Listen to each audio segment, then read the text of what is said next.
لطار قتلوا حسب اندت باللوم امحلكم بانا وانتهبانا كلهم وحدكم لطار قتلوا حسب اندت باللوم. السلام عليكم.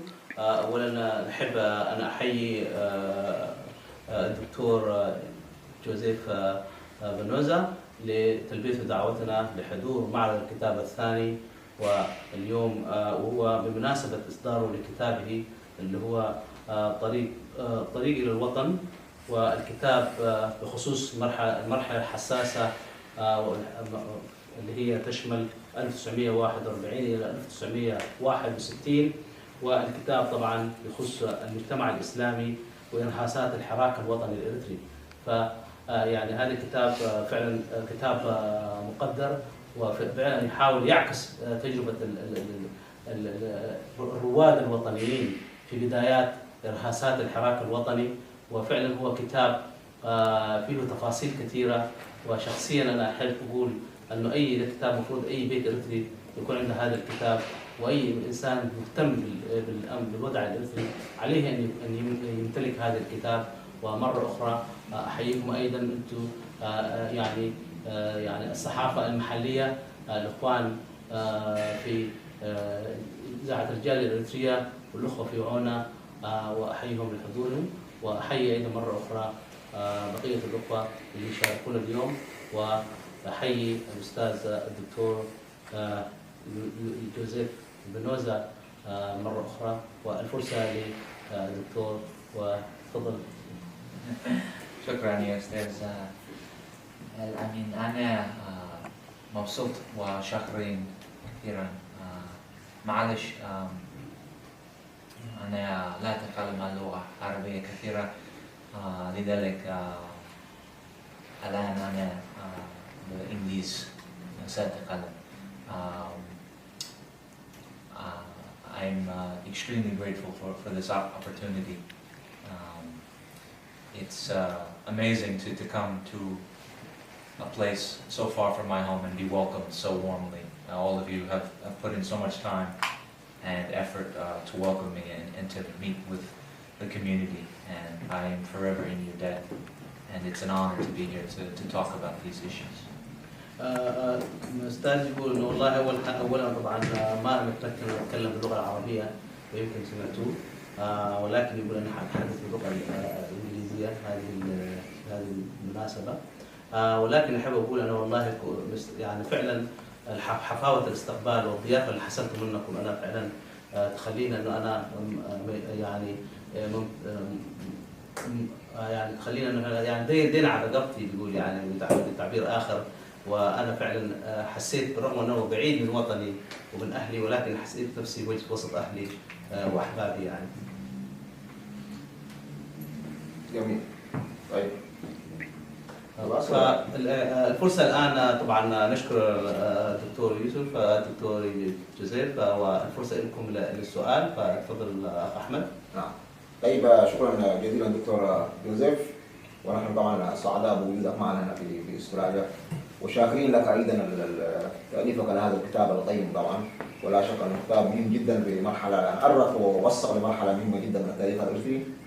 السؤال دكتور، لماذا اخترت الموضوع الارتري تحديدا؟ ما الذي جذبك في ارتريا؟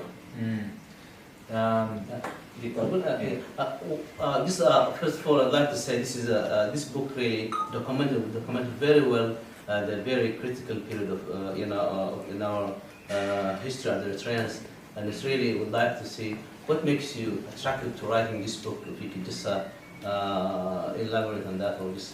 Sure. أنا أحب التاريخ في إريتريا. I have such an interest in the culture and the history, and as a graduate student in Ohio University, I became increasingly familiar with students from Eritrea, and I was able to develop a very close relationship with many of them. So they brought me into their culture, into their community, and over time I became more and more interested and and I was able to develop an appreciation for all aspects of Eritrean culture.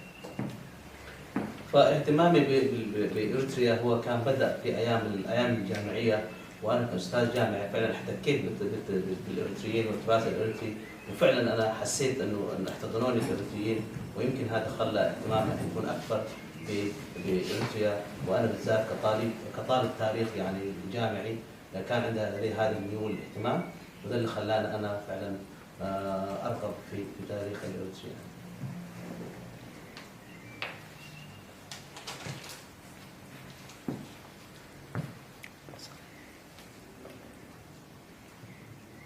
نعم، إذن في أي سؤال آخر؟ صح. أرحب بك. Thank you very much. Awna would like to ask you about how was your reception here when you came to Melbourne, and how do you find the community? Is it that inviting or hostile? I want to see your input on that one, please. السؤال هو ما هو انطباعك عندما وصلت هنا؟ الاستقبال، كيف كان الاستقبال؟ فعاوزين يا ريت لو توضح لنا انطباعاتك عندما وصلت يعني لاستراليا، يعني انطباعك عن المجتمع الإيطالي بشكل عام، يا ريت لو. It's one of the most incredible experiences to come to such a warm and welcoming community.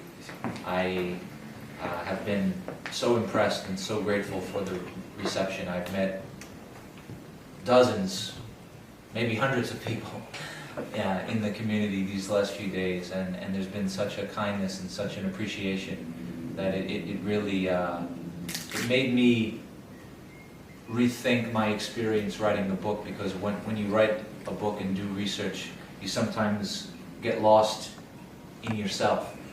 And then when you meet people who have an interest and who appreciate what you do and care, it makes you feel that it's all worth it. So the community's warmth and embrace of me has been absolutely wonderful. And I would say from my experiences living in many different cities and places with Eritrean communities, that this is one of the, I think, warmest and well-organized and very proactive communities. You all very much care about issues going on in Eritrea and within the community, and I think that's very obvious in the activities that you perform. أولاً أنا فعلاً حسيت حرارة الاستقبال وحسن الضيافة، وأيضاً إنه ما وجدتها يمكن أقول إنه في أي مكان آخر كنت أروح له. ففعلاً أنا حسيت برضه مش كده، يعني حسيت إنه فعلاً عشرات الإرتريين ويمكن أقول مئات إن هم حسيت بهذا حسن الضيافة والاستقبال.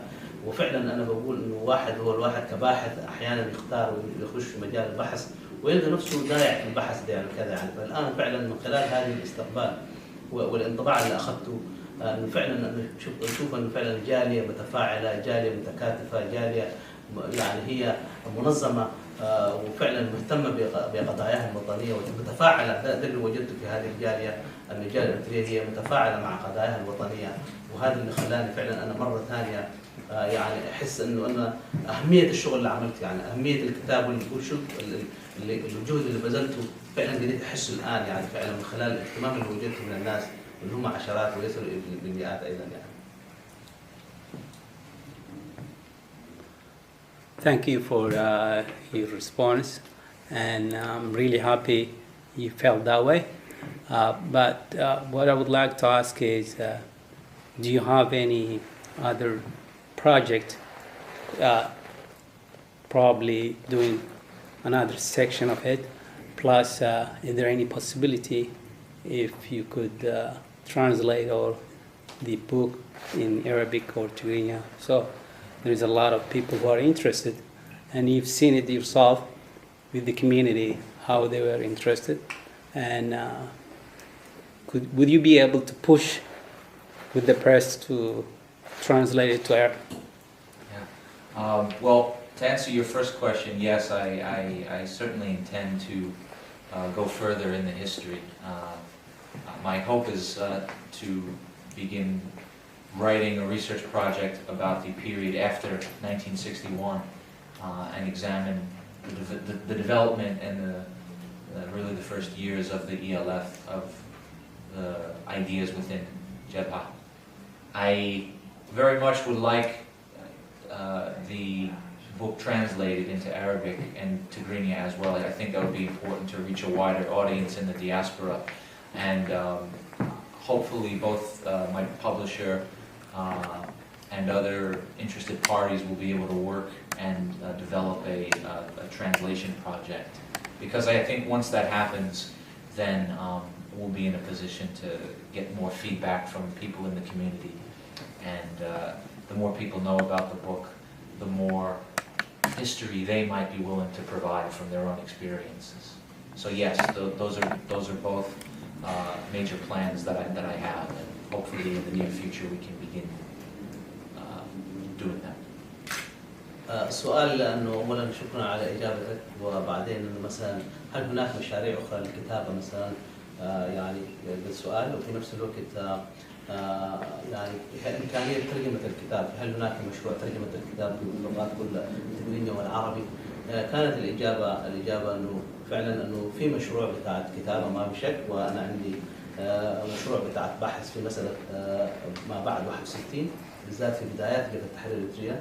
ده دي الفكرة اللي عندي لها، وما يخص الترجمة ما في شك يعني أننا حيكون في تواصل مع الجهة الناشرة، المؤسسة الناشرة، حتى يكون في إمكانية ترجمته إلى التقليدية والعربي، لأنه ده حيكون فرصة أن يصل إلى عدد كبير من القراء يعني، وهذا اللي أنا أتمناه.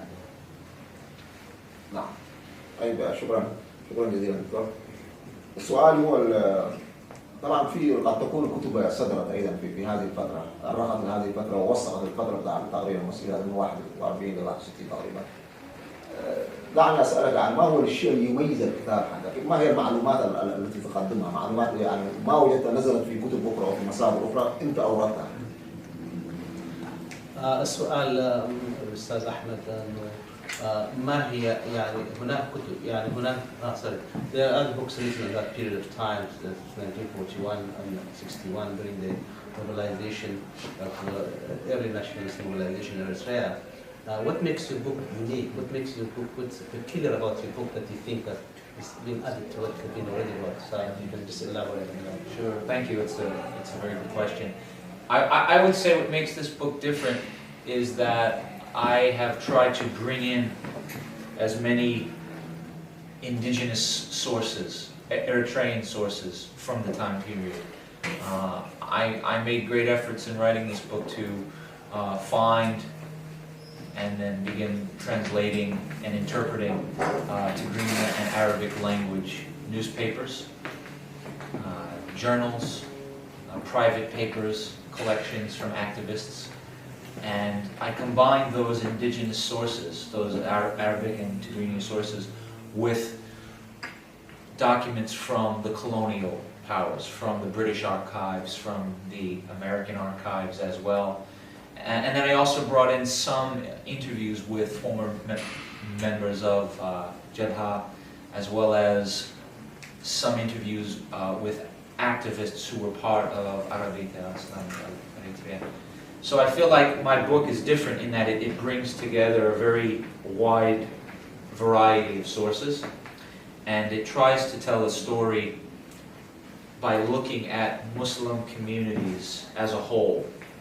Not to single them out, but to put them into wider perspective, because you're right, there are previous books that talk about nationalism, but I feel that they don't really examine some of the religious and cultural changes that were happening. And I think in particular Muslim communities, at least in the literature on Eritrean nationalism, haven't really been examined in the same way that later periods have looked at. فعلا ما يميز كتابي هو انه المصادر اللي اعتمدتها في كتابه هذا الكتاب متعدده جدا، وبالذات انه انا حاولت اركز في المصادر الاصليه لهذه المرحله، واللي هي تتمثل في ترجمه ما كتب في المرحله دي بالتقنيه والعربي الى والعربي يعني. وفي نفس الوقت حاولت انه بقدر ما امكن انه ايضا ابحث في انه الارشيف بتاعت الدول الاستعماريه سواء كان بريطانيا او حتى الامريكيه يعني. فدي اللي خلت انه ما يميز كتابي. وايضا الكتب اللي كتبت قبل كده لم تعطي البعد، كانت تتكلم عن البعد الوطني بعد واحد، ولكن هذا الكتاب يركز المجتمع كمجتمع اسلامي، ويركز ايضا جوانبه الثقافيه وايضا جوانبه الدينيه. ففعلا الكتاب هذا ما يميز الكتاب، تعدد المصادر والتركيز الى اعطاء بعد اكثر، مش بعد وطني وبث، لكن بعد ايضا بعد ديني وبعد ثقافي. فده اللي ما يميز هذا الكتاب يعني. طيب طبعا الكتاب طبعا معروف انه صدر في مايو من جامعه اوهايو مايو الماضي يعني. كيف وجد الاستقبال، حركه الاستقبال وسط الارتريين تحديدا؟ يعني الى اي مدى انتشر هذا الكتاب؟ هل هناك حركه شراء لهذا الكتاب، اقبال لهذا الكتاب؟ The question is, this book has been published in May 2014, and if you can just elaborate, shed light on how was the response of Eritreans towards the book, and how it came to be known to the Eritreans. If you can just elaborate on that, and how much people are just buying those books, and just if you can just that book, so if you can just give us some idea. Sure, thank you. Yeah. Well, I think from the Eritreans that I've met, spoke with, and been in contact with, there's been a very enthusiastic response. I think many people are interested in it, both because of the time period that's examined, which is not usually covered in many books on Eritrean history, and also because it brings in issues of religion in a very central way. So I feel that the response has been very good, and that over time, I think more Eritreans and also people just interested in African history will begin to take a look at it. I would say that since the book was published in May, that I've been fortunate that I've been able to meet with some organizations, activists, members of different communities who really have enjoyed what I tried to do. I mean, I admit that the book, like any book, isn't perfect. There's always issues, and there's always aspects that can be improved. But I feel very grateful that people have appreciated what I've tried to do, and I think their appreciation has, for me, given me great satisfaction. فعلا وجدت بعد صدور الكتاب وجدت من سواء كان منظمات او تجمعات اريتريه تجاوب كبير جدا جدا، وتجاوب من الناس متحمسه لهذا الكتاب. وطبعا ده خلاني انه احنا فعلا يعني كان في تجاوب من منظمات وايضا من افراد بشكل عام، وده فعلا وايضا الناس المهتمين بالشان الافريقي بشكل عام يعني كان في تجاوب من الناس وكذا، واعتقد هو راضي عن.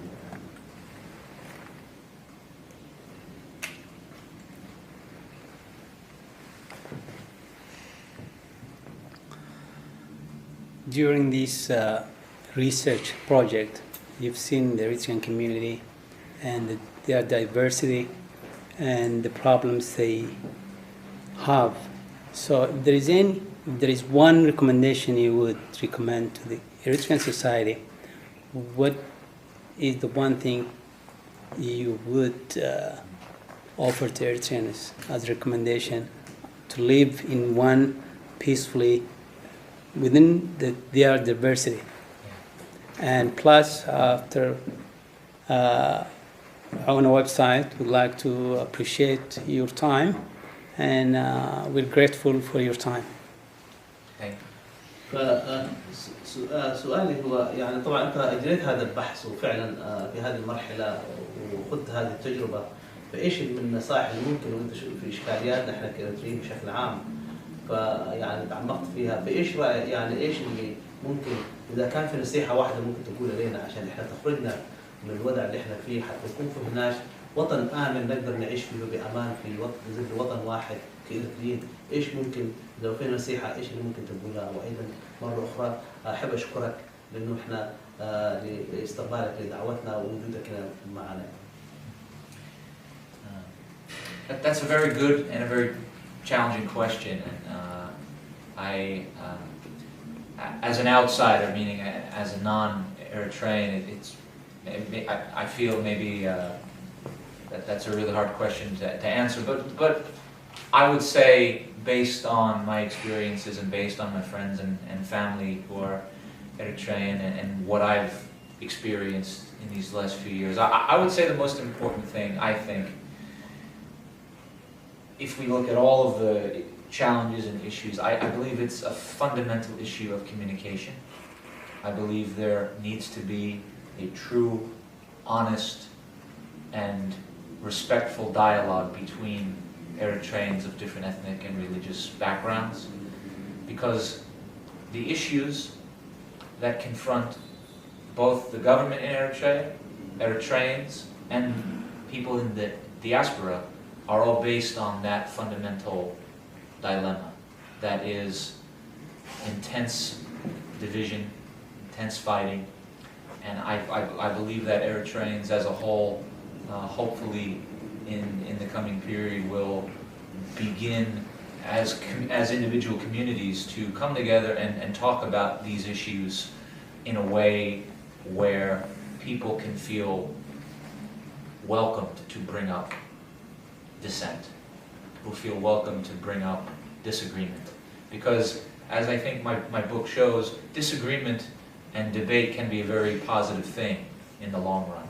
Because through that process of dialogue, through that process of debate, could come understanding. And that understanding eventually maybe will lead people to look back at their history as Eritreans and be proud of the fact that they come from a variety of backgrounds, a variety of ethnic and cultural and religious communities. And yet those differences are very good things, they're very positive things. Eritreans have a wealth of knowledge of different cultures and languages. And that's, I believe, a very good strength. I don't think it's a negative quality to have such diversity. And I hope that groups throughout Eritrea, throughout the Eritrean diaspora, talk to each other more about these differences, especially as they strive toward developing a real Eritrean society that's open and equal and hopefully one day democratic. طبعا سؤال صعب بالذات كإنسان غير إريتري جاوب على السؤال ده صعب، ولكن سوف أحاول يعني. فعلا التحديات اللي قاعد تواجهها يعني اللي قاعد يواجهها الارتريين، المخرج هو الحوار، خلق أرضية حوار، ويجب الحوار يجب أن يعتمد على احترام المتبادل لكافة الأطراف، وأيضا الإشكاليات اللي قاعدين نواجهها يعني ويأتي هذا يجب أنه الناس طرح الخلافات الموجودة، الاختلافات الموجودة والإشكاليات الموجودة في المجتمع الإرتري يعني بشكل عام يجب أن طرحها ويجب الناس تتحدث منها، لأنه من خلال الحوار الناس ممكن تتوصل إلى فهم مشترك. وأنا أقول الاختلافات الإرترية الاثنية كانت أو غيرها هي نعمة لهذا المجتمع الإرتري، أنا أعتبرها وهي مصدر قوة، وعليه أنا أرى إن شاء الله يكون هناك في يعني الناس حتصل إلى أن هي يعني تقعد مع بعض تتحاور وتطلع بمخرج انه هو الناس تحاول يبني اريتريا جديده، الناس تحاول كلها على قدم وساق تكون فيها يعني تعيش فيها بامن وسلام يعني. نعم شكرا. طيب دكتور، انت امبارح طبعا ذكرت من ضمن المصادر انه اعتمدت على تقارير المخابرات الامريكيه والبريطانيه ضمن المصادر اللي وردت في الكتاب يعني. من خلال اطلاعك على هذه التقارير بتاع المخابرات، كيف وجدت الدور الامريكي والدور الامريكي تحديدا في ربط اريتريا باثيوبيا؟ من خلال المحاضره اللي لقيتها بالامس ترجم انجليزي. Sorry, yes, yeah, just based on your lecture yesterday, you mentioned that most of your sources for documentation is mainly based on the colonial period, especially the Americas. So I'm really interested to what extent the role of Americans in annexing Eritrea to Ethiopia. If you can just elaborate that. Yeah. Well, I think it's a fairly widely known fact that during the 1950s, the United States becomes increasingly interested in supporting Ethiopia. That was tied to reasons during the Cold War. That's not a secret. That's quite widely known. I think what you see, though, in the 1950s is a transition. As British influence lessens, American influence increases.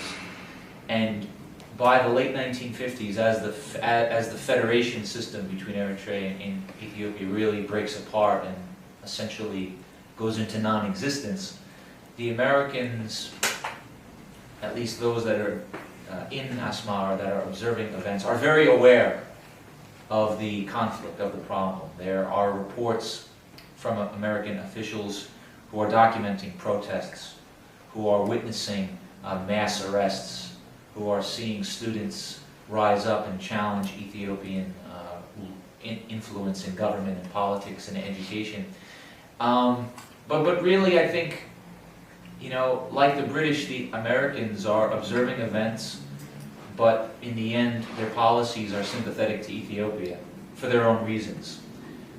It was obvious that for many Eritreans, there were major problems with the federal system, the fact that it wasn't really a true federation. Yet, like many countries during this period of time, you know, their local interests were not a priority. The priority was the bigger Cold War politics. And in this place and in this time, Ethiopian interests were important for the U.S. and for Britain. And that I think that helps explain why the federal system and why Eritrea, like other countries, were compromised. You know, their national sovereignty, their nationalist movement was essentially sold out because of these other Cold War concerns. سلام. فعلا انه واضح جدا اعتقد وبديهي جدا ان الدور الامريكي والدور البريطاني في المنطقه وفي مساله الفدريشن لانه او النظام الفدرالي لانه هنا عندما بدا الدور البريطاني يتقلص في المنطقه ويتعاظم الدور الامريكي والفتره بدايه بدايه الحرب البارده اعتقد كان من الواضح جدا في المرحله دي في 1950 كان هناك حراك موجود، الحراك اللي كان حراك الحركه الوطنيه في بداياتها والعصيان اللي كان يتم المدني وكل الاعتقالات اللي كانت تعتقل، هناك كان في اهتمام كبير سواء كان من المخابرات البريطانيه او المخابرات الامريكيه في تدوين وتوثيق كل ما يحدث في تلك الفتره، وما في شك عندما تحاول دور البريطاني يتقلص ويتعاظم الدور الامريكي، وفعلا المصلحه الامريكيه كانت تقتضي او هناك كان في توافق بين المصلحه الامريكيه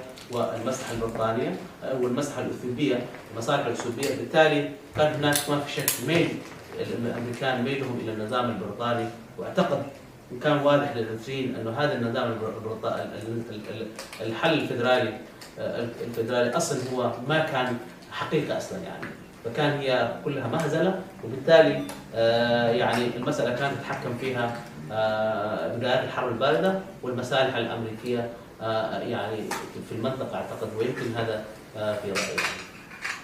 شكرا.